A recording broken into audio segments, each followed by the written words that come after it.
Le 27 septembre 1968, à précisément 21h41, dans une zone paisible à l'écart de la route de Leckerman à Vallejo, en Californie, un jeune couple, David Faraday et Betty Lou Jensen, a été brutalement abattu à sang-froid. La nuit où ils devaient commencer leur vie ensemble est devenue un bain de sang. David a été touché à la tête, tandis que Betty Lou a pris une balle dans la poitrine. Leurs corps ont été découverts quelques heures plus tard, une découverte atroce qui allumerait l'un des cas les plus notoires de tueurs en série non résolus de l'histoire. L'enquête qui a suivi allait changer le monde du crime réel pour toujours. La scène était un cauchemar devenu réalité, 2 corps jeunes, criblés de balles, gisaient immobiles le long de la route. L'air nocturne était épais de l'odeur de poudre à canon et la lumière étrange des projecteurs de police éclairait le paysage sombre. Le son des sirènes lointaines s'est fait de plus en plus fort tandis que les équipes de secours se précipitaient sur les lieux, mais il était trop tard pour sauver les victimes. Les taches de sang sur le bitume racontaient l'histoire horrible de ce qui s'était produit quelques heures plus tôt. La voiture du couple, qui était une fois un symbole de bonheur et de liberté, est maintenant un véhicule détruit, son revêtement peint et raflé par des trous de balles et des vitres brisées. Le bourreau, toujours inconnu, s'est éloigné du lieu du crime avec un air nonchalant, laissant derrière lui une traînée de destruction qui hantera cette petite ville pendant des années à venir. Le tueur au Zodiac, comme il serait plus tard connu, avait frappé à nouveau, laissant derrière lui une carte de visite atroce. À chaque instant qui passait, le monde était un pas plus proche de la chaos, tandis qu'un tueur calculé continuait à faire régner la terreur sur les résidents de cette petite ville du nord de la Californie. Son prochain victime était déjà dans son champ de vision, mais personne ne savait ce qui se cachait derrière. À chaque nouvelle attaque, la notoriété du Zodiac grandissait, tandis que ses lettres cryptées peignaient un tableau étrange de ses motifs sinistres. Les témoins ont rapporté avoir entendu le son des tirs qui s'enfonçaient dans l'air nocturne, suivi du son d'une voiture qui fonçait sur les lieux. Certains ont prétendu avoir vu une figure en veste noire qui s'enfuyait de la zone, tandis que d'autres ont entendu les mots haletants « Vous devriez avoir peur de sortir même la nuit ». Mais personne ne soupçonnait l'étendue de la terreur qui venait de leur être infligée. Le tueur au Zodiac avait laissé derrière lui une signature glaçante, celle qui annonçait sa présence sinistre au monde. Alors que la nouvelle de ce meurtre sans motif s'est répandue, la communauté a retenu son souffle en attendant ce qui allait se produire ensuite. Avant de poursuivre, cliquez sur la petite cloche et n'oubliez pas de vous abonner, nous publions de nouveaux cas chaque jour. Vous ne voulez pas manquer un seul épisode de notre chaîne alors que nous plongeons dans l'abîme sombre de la nature humaine. Et si vous êtes intéressé à soutenir notre émission, assurez-vous de consulter les liens dans notre description ci-dessous. Nous sommes engagés à vous apporter la couverture la plus approfondie, la plus précise et la plus palpitante des cas de crimes réels. Je vais vous emmener en arrière jusqu'au début de cette histoire, au moment décisif qui allumerait une chaîne de réactions d'événements qui définirait une époque entière. Nous allons voyager dans le temps jusqu'aux années 1960, à la montée de la contre-culture et de l'agitation sociale qui alimentait un sentiment de rébellion et de frustration parmi la jeunesse américaine. L'histoire du tueur au Zodiac n'est pas seulement un récit de meurtre et de chaos, mais aussi une histoire de prévention sur comment la ténèbre qui se cache en nous peut être déclenchée sous les bonnes circonstances. Alors que nous explorons la vie, les motivations et les crimes du tueur au Zodiac, nous allons examiner la toile complexe d'événements qui ont conduit à son statut infâme comme l'un des tueurs en série les plus prolifiques de l'histoire américaine. Nous allons revisiter les principaux suspects, les lettres cryptées et les codes cryptés qui ont confus les enquêteurs pendant des décennies. Et nous allons poser la question qui a hanté les amateurs de crimes réels pendant des années, qui était le tueur au Zodiac, et qu'est-ce qui l'a poussé à commettre de tels crimes atroces? Le tueur en série du Zodiac, un nom qui fait frémir les amateurs de crimes réels. Au centre de ce cas enigmatisant se trouvait Arthur Lee Allen, un homme de 35 ans vivant à Vallejo, en Californie. Né le 18 novembre 1933, Arthur était un homme calme et discret, souvent passant inaperçu de ceux qui l'entouraient. Il vivait avec sa mère, Dora, et avait un frère, Michael, qui deviendrait plus tard un témoin crucial dans l'affaire. Arthur travaillait comme instructeur de natation dans une piscine locale. Mais en dessous de son façade banale, la vie d'Arthur était beaucoup plus complexe. Il était connu pour son comportement excentrique, et ceux qui le connaissaient le décrivaient comme étant distant et changeant d'humeur. Il portait souvent un uniforme bizarre, composé d'un manteau vert et d'une oreille d'or, qu'il affirmait être une exigence de son travail d'instructeur de natation.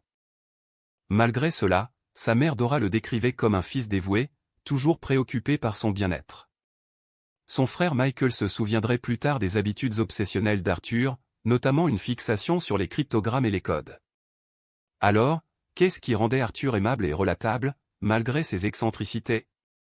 Pour commencer, il était un homme de famille dévoué, toujours mettant les besoins de ceux qui l'entouraient avant les siens. Sa mère Dora l'adorait, et il montrait un intérêt aigu pour les activités de sa nièce et de son neveu. Arthur était également connu pour son sourire charmant et son esprit vif, ce qui le rendait un plaisir à avoir en sa compagnie. Il assistait souvent à des réunions sociales et à des fêtes, où il racontait à ses amis des histoires de ses aventures. Mais personne ne savait que Arthur avait un secret sombre caché sous son extérieur charmant. Mais ce sont les relations d'Arthur qui finiraient par prouver être son point faible. Il avait une réputation pour être un peu contrôlant et manipulateur, en particulier lorsqu'il s'agissait des femmes. Malgré cela, il était capable de former des liens étroits avec plusieurs personnes de sa communauté, notamment un jeune homme nommé Brian Hartnell, qui deviendrait plus tard un suspect dans l'affaire du tueur en série Zodiac. Quant à sa mère Dora, elle était heureusement ignorante de la vraie nature du comportement de son fils. Mais qu'en est-il des mois précédant l'incident? Qu'est-ce qui a déclenché la chaîne d'événements qui finirait par mener à l'un des cas de tueurs en série les plus infâmes de l'histoire américaine? Le soir d'un automne crispant en décembre 1968, l'obscurité venait de commencer à se poser sur les rues tranquilles des banlieues de Vallejo, en Californie. L'air était frais et immobile, avec un soupçon de vent marin qui venait souvent de la baie de San Francisco. C'était une soirée typique dans un quartier où vivaient de nombreuses familles, des jeunes couples et des mariés récents. Les voitures étaient garées le long du trottoir, leurs phares projetant des rayons de lumière sur le trottoir.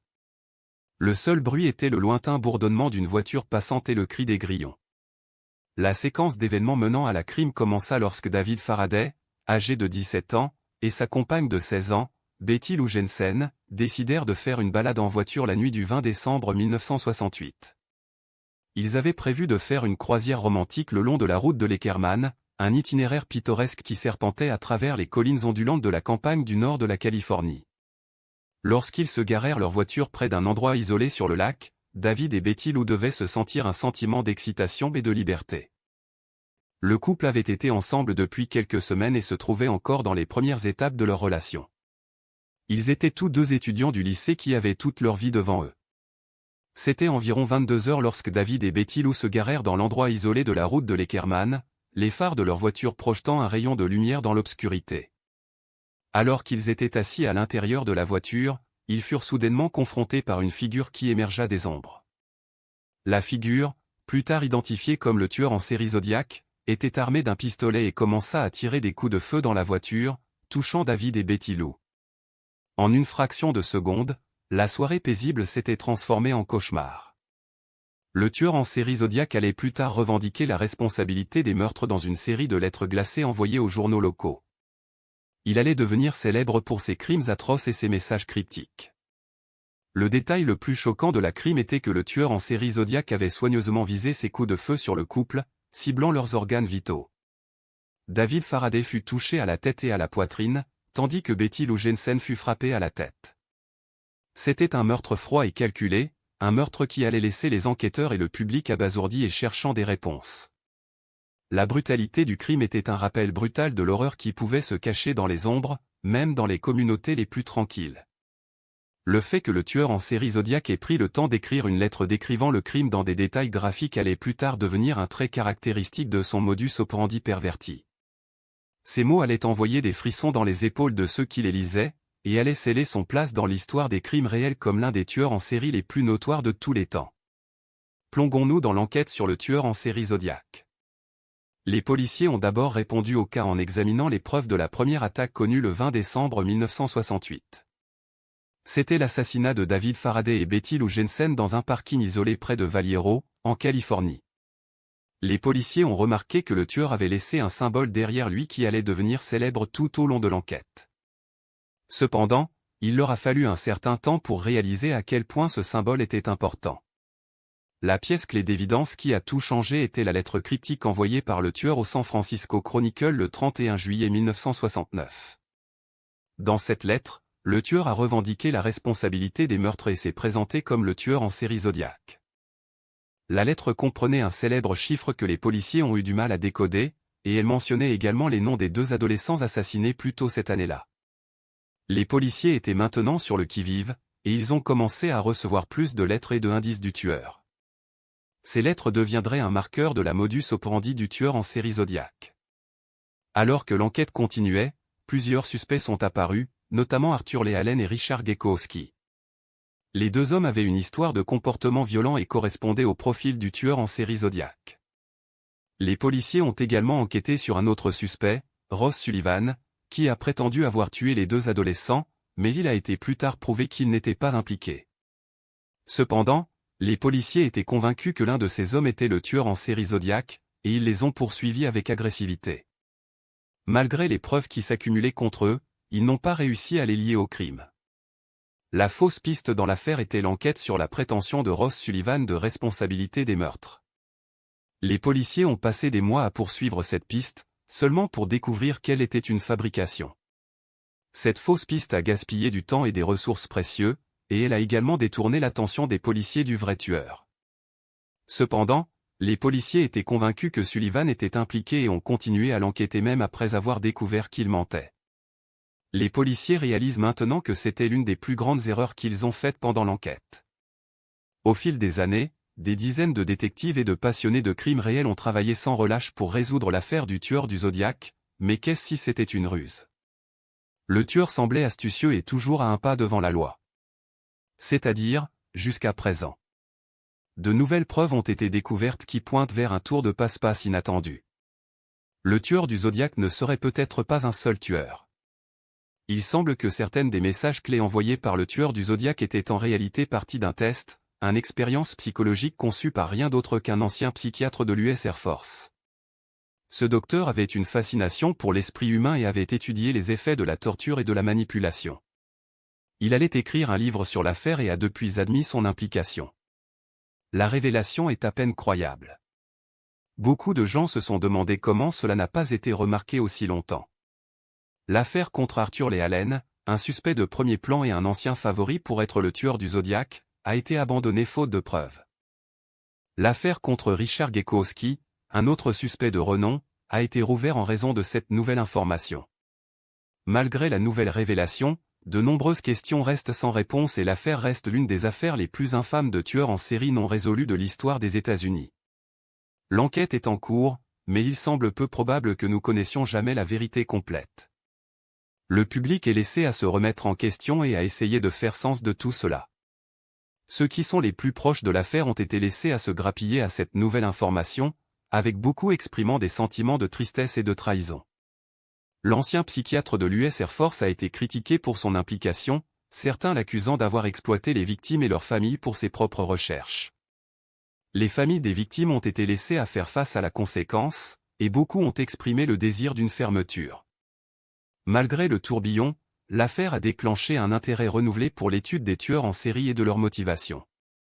L'étendue réelle de l'influence du tueur du Zodiac sur le genre des crimes réels reste incertaine.